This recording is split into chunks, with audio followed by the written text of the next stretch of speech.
The demonic face of Edward Mordrake, it could whisper horrific things in his mind. Mordrake begged doctors to remove this demonic head, which, according to him, whispered things that one would only speak about in hell at night, but no doctor would attempt it, of course. There are numerous stories about rare human body deformations and conditions in our medical history. It's sometimes tragic, sometimes bizarre, or sometimes even a miracle, but the story of Edward Mordrake is quite fascinating yet eerie that will shake you to the core.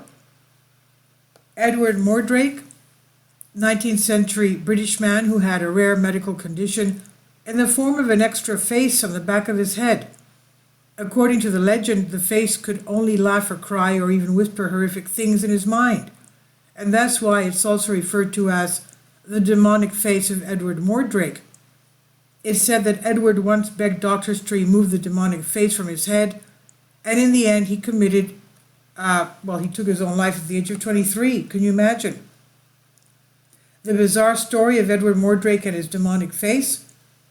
Dr. George M. Gould and Dr. David L. Pyle included an account of Edward Mordrake in the 1896 Medical Encyclopedia, Anomalies and Curiosities of Medicine, which describes the basic morphology of Mordrake's condition, but it provides no medical diagnosis for the rare deformity. And this is how the story of Edward Mordrake had been told in Anomalies and Curiosities of Medicine. One of the weirdest, as well as the most melancholy stories of human deformity is that of Edward Mordrake, said to have been heir to one of the noblest peerages in England. He never claimed the title, however, and committed suicide in his 23rd year. He lived in complete seclusion, refusing the visits of even the members of his own family. He was a young man of fine attainments, a profound scholar, and a musician of rare ability. His figure was remarkable for its grace, and his face, that is to say, his natural face, that was of an Antonius, but upon the back of his head was another face, that of a beautiful girl, lovely as a dream, hideous as a devil. The female face was a mere mask, occupying only a small portion of the posterior part of the skull, yet exhibiting every sign of intelligence. Of a malignant sort, however, it would be seen to smile and sneer while Mordrake was weeping. The eyes would follow the movements of the spectator, and the lips would gibber without ceasing. No voice was audible, but Mordrake avers that he was kept from his rest at night by the hateful whispers of his devil twin, as he called it, which never sleeps, but talks to me forever of such things as they only speak of in hell. No imagination can conceive the dreadful temptations it sets before me. For some unforgiven wickedness of my forefathers, I am knit to this fiend, for a fiend it surely is.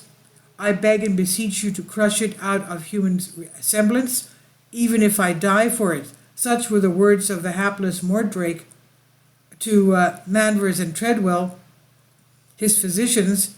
In spite of careful watching, he managed to procure poison whereof he died, and leaving a letter requesting that the demon face might be destroyed before his burial, lest it continues its dreadful whispering in my grave, he said. At his own request, he was interred in a waste place without stone or legend to mark his grave. Now, is the story of Edward Mordrake real? The first known description of Mordrake is found in an 1895 Boston Post article authored by fiction writer Charles Lawton Hildreth. The article describes a number of cases of what Hildreth refers to as human freaks, including a woman who had the tail of a fish, a man with the body of a spider, a man who was half crab, and Edward Mordrake. Hildreth claimed to have found these cases described in old reports of the Royal Scientific Society. It's unclear whether the society with this name ever existed. Therefore, Hildreth's article was not factual and was probably published by the newspaper as a fact simply to increase reader interest. What might cause the Edward Mordrake-like deformation in the human body? Such a birth defect might have been a form of craniophagus parasiticus, which means a parasitic twin head with an undeveloped body, or a form of diprosopus aka bifurcated craniofacial duplication, or an extreme form of parasitic twin, a body deformation consists of an equal conjoined twin. Edward Mordrake in popular cultures. After almost 100 years, the story of Edward Mordrake has gained popularity again in the 2000s via meme songs and TV shows. Here are some of them. Mordrake is featured as the two very special cases in a list of 10 people with extreme limbs or digits in the 1976 edition of the Book of Lists. Tom Waits wrote a song about Mordrake titled Poor Edward for his album Alice in 2002. In 2001, Spanish writer Irene Garcia published Mordrake o la condición infame, a novel based on Mordrake's story. A U.S. thriller film titled Edward Mordrake and based on the story is reportedly in development. An intended release date has not been provided. The 3 episodes of FX anthology series American Horror Story Freak Show, Edward Mordrake Part 1, Edward Mordrake Part 2, and Curtain Call feature the character Edward Mordrake played by Wes Bentley. A short film based on the story of Mordrake entitled Edward the Damned was released in 2016.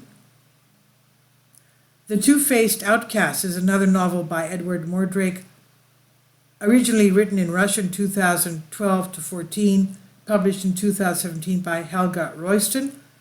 Canadian metal band The Thin released a song called Edward Mordrake in their 2014 album Crinoshire. Irish quartet girl band song Shoulder Blades, released in 2019, features the lyrics, "It's like a hat for Edward Mordrake." Conclusion? Though this strange story of Mordrake is based on fictional writing, there are thousands of such cases that resemble the rare medical condition of Edward Mordrake, and the sad part is the cause and the cure of these medical conditions remain unknown to scientists even today. Hence, those who suffer spend the rest of their lives hoping that science will help them to live better, and we hope their wishes will be fulfilled someday. And this is on Ancient Mysteries MRU. Please leave your comments, and thank you for your support. Please support my Patreon account. The daily posts are 5 videos daily, and they are totally different from what I have on my YouTube channel. Thank you so much for your support and that you find all my content so interesting. You'll find the Patreon account details in the description box below.